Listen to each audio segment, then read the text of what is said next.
Hola, ¿cómo están? Espero se encuentren muy bien. En esta videoclase nos vamos a dedicar a tratar el tema subespacios vectoriales. Vamos a hablar de la definición y vamos a dar algunos ejemplos sobre este tema.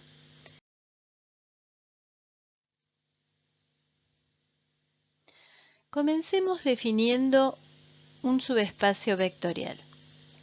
Sea V un espacio vectorial y W un subconjunto no vacío de V, es decir, W está incluido en V.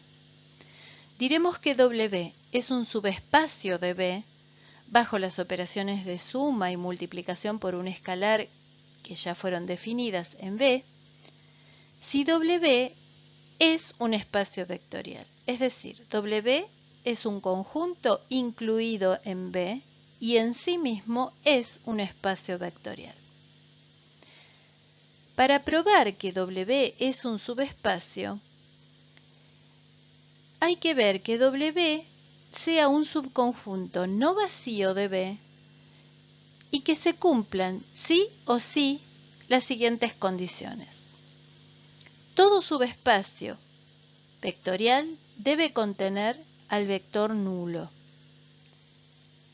Si W1 y W2 están o son vectores de W, entonces su suma, W1 más W2, tienen que estar en W, es decir, se tiene que cumplir la ley de cierre para la suma.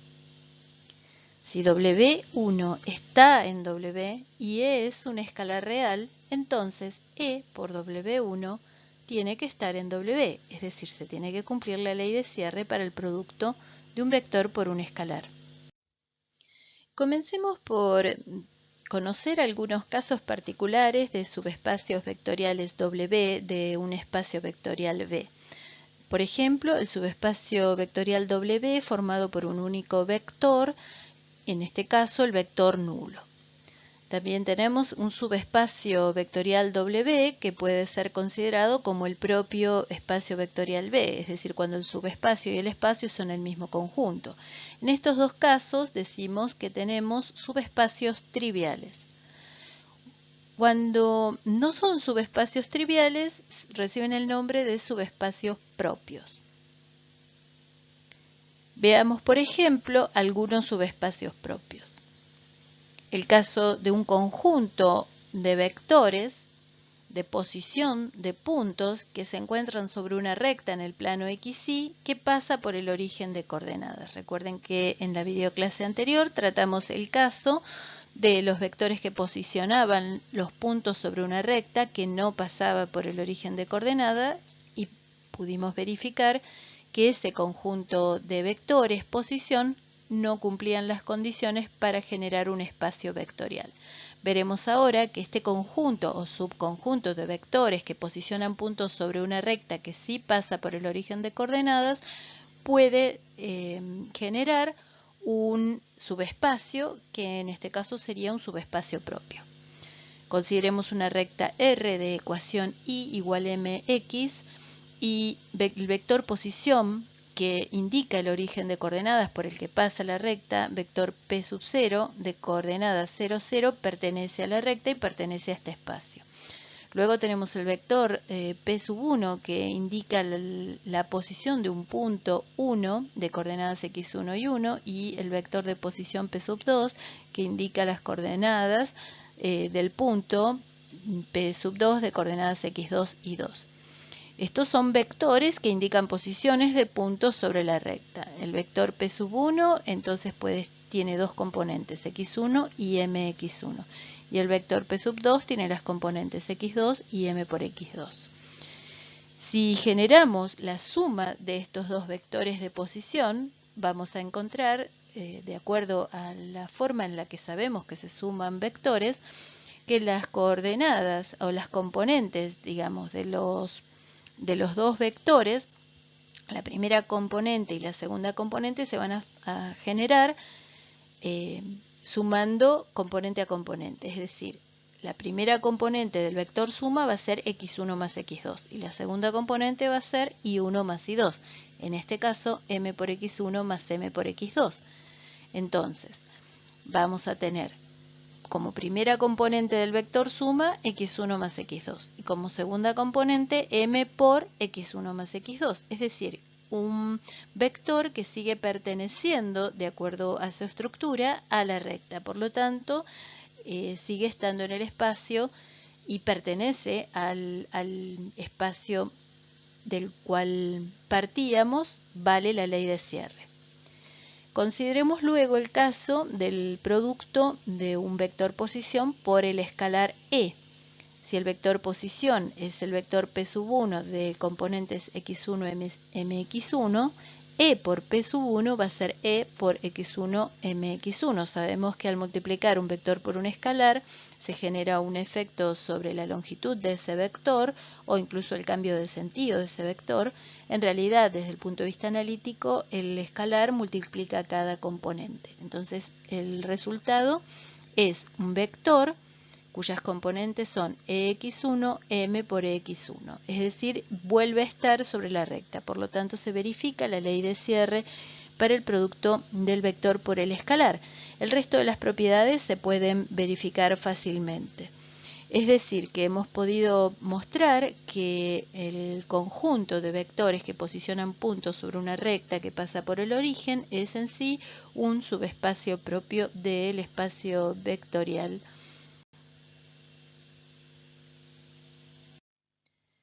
Veamos ahora algunos otros casos interesantes de subespacios propios. Por ejemplo, un conjunto de vectores de n componentes pertenecientes al espacio R a la n que cumplan la condición de ser todos ortogonales a un vector dado de R a la n. Vamos a mostrar que este conjunto de vectores forma un subespacio vectorial.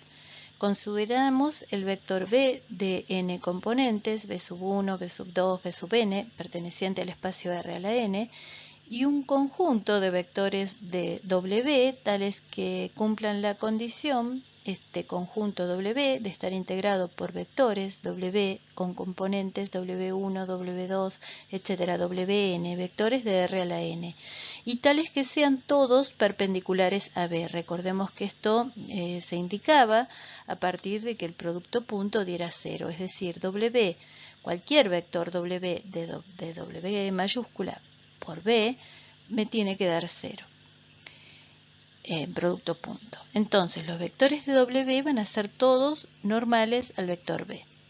El conjunto W es no vacío porque el vector nulo pertenece a W. El vector nulo es perpendicular, podría decirse, a todos los vectores, es decir, el vector nulo por B me va a dar 0. El vector W es cerrado para la suma, porque si consideramos dos vectores de W, WA y WB, tales que, por ser de W, tanto WA multiplicado producto punto con B me va a dar 0 y WB multiplicado producto punto con B también me va a dar 0. Ahora, si hacemos la suma de WA más WB, veamos que WA más WB multiplicado en producto punto con B, al desarrollar este producto punto y de acuerdo a las propiedades con las cuales se calcula el producto punto, esto es equivalente a WA por B más WB por B, pero cada uno de estos términos habíamos visto que daba 0, por lo tanto el resultado es 0 y estamos mostrando que la suma WA más WB va a ser también perpendicular a B, por lo tanto va a pertenecer al subespacio W tal como estaba definido. Es cerrado entonces para la suma. Vamos a ver que también es cerrado para el producto respecto de un escalar. Si tenemos un escalar E y lo multiplicamos por un vector W, sabemos que de acuerdo a cómo se realizan estos cálculos, E por W es E por W1, W2, etc., Wn. Se multiplica cada componente de W por E, obteniéndose que E por W por B va a ser igual a E por W1, EW2, EWN por B1, B2, etc. Bn.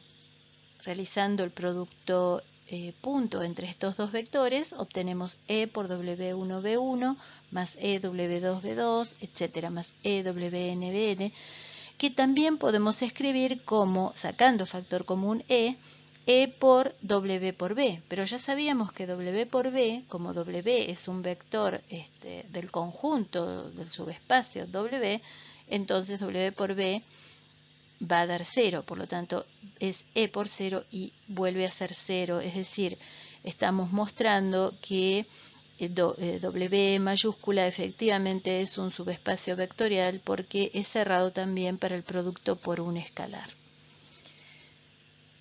Muy bien. Estas serían formas de proceder para mostrar si ciertos conjuntos son subespacios propios. Por supuesto que podemos seguir mostrando todas las demás condiciones o axiomas que correspondan a los espacios y los subespacios. Le dejamos esa tarea a los estudiantes. Veamos ahora algunos conjuntos que no son subespacios vectoriales. Por ejemplo, el subconjunto W formado por matrices singulares de orden 2, es decir, matrices cuadradas de 2 por 2 que no son invertibles. No va a ser un subespacio vectorial del conjunto de matrices de orden 2. Consideremos, por ejemplo, la matriz A de 2 por 2, formada por estos elementos 1, 0, 0, 0, y la matriz B, también de 2 por 2, formada por los elementos 0, 0, 0, 1. Cada una de ellas es una matriz singular y obviamente pertenecen a este subconjunto W de matrices singulares de orden 2. Ahora, claramente W no es un conjunto vacío, de hecho la matriz nula podría pertenecer a W. También es cierto que W es cerrado bajo la multiplicación por un escalar real, porque si a tanto A como a B lo multiplicamos por un escalar, sabemos, de acuerdo a las propiedades que conocemos del producto por un escalar, que el escalar multiplica cada uno de los elementos de A o de B y no evitaría esto que la matriz deje de ser singular. Ahora bien, si realizamos la suma entre A y B, es decir, para ver la ley de cierre para el caso de la suma entre los vectores, en este caso los vectores son las matrices, cuando hacemos A más B, el resultado nos da 1, 0, 0, 1, y esta matriz es una matriz no singular, por lo tanto es una matriz invertible. A más B es la matriz identidad de orden 2 y no pertenece al subespacio vectorial W, es decir que este conjunto de vectores no forman un conjunto cerrado para la suma. Por lo tanto, no es un subespacio vectorial. Veamos también el subconjunto de todas las funciones f, tales que el dominio de f sean todos los reales y las f sean positivas, funciones positivas. Sea f el conjunto de todas las funciones f que van de R en R+. La función nula, por ejemplo, no está en este conjunto, porque la función nula no es una función estrictamente positiva. Por lo tanto, ya sabemos que al no tener este elemento, no es un espacio vectorial.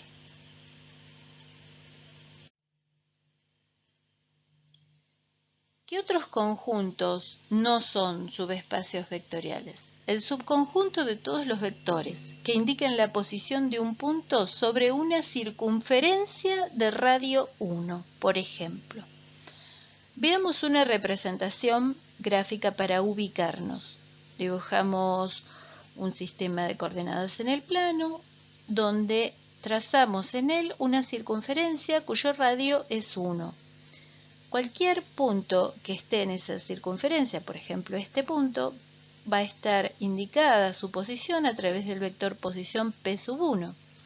Y otro punto de la circunferencia tendrá un vector de posición que lo indica, que será el vector P sub 2. Cada uno de estos puntos tienen sus coordenadas, x1 y sub 1, x2 y sub 2. Sabemos o tomemos por caso, simplemente para mostrar con un ejemplo que no es un subespacio el conjunto de vectores que indican la posición de los puntos sobre esa circunferencia, tomemos por caso la situación en la cual tanto x1 como x2 son cantidades positivas, es decir, estamos en el primer cuadrante o en el cuarto cuadrante con los puntos. De acuerdo a la ecuación de una circunferencia de radio 1, x cuadrado más y cuadrado es igual a 1, de donde podemos despejar que y es igual a 1 menos x cuadrado. Es la ecuación de la circunferencia de radio 1 y despejar la variable y de esa ecuación. Si hacemos la suma de los dos vectores de posición, p sub 1 más p sub 2, tendríamos que probar la ley de cierre, es decir, p sub 1 más p sub 2 debería estar indicando un punto que también esté sobre esa circunferencia. Vamos a ver analíticamente. P sub 1 dijimos que era x1 y sub 1, ahí sub 1 lo ponemos como la raíz de 1 menos x1 al cuadrado. Lo mismo para p sub 2, tiene dos componentes, x2 más x2 en la primera componente y la raíz de 1 menos x2 al cuadrado como segunda componente.